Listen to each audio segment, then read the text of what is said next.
আমার তো কোনো অনুভূতি নাই, আমার ক্ষুধাও কিছু বুঝি না, ঘুমও কিছু বুঝি না, কিছুই বুঝি না, কিচ্ছু বুঝি না আমি, কিছুই বুঝি না, শরীর কেমন লাগতেছে কিছুই বুঝি না, কিছুই বুঝি না।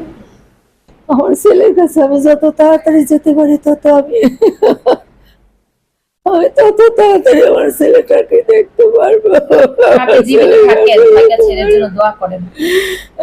আমার ছেলের কাছে আমি তত তাড়াতাড়ি যেতে পারবো, আমার ছেলেকে দেখতে পারবো, আমার ছেলের সাথে থাকতে পারবো। আরে বাবা রে বাবা, কেন তুই আমারে ছাড়া চলে গেলি? মাকে না নিয়ে কেন গেলি বাবা? আমাকে কে মাটি দিবে রে বাবা? তুই তো গেলি চলে, আমাকে কে মাটি দিবে? এখন আমাকে কে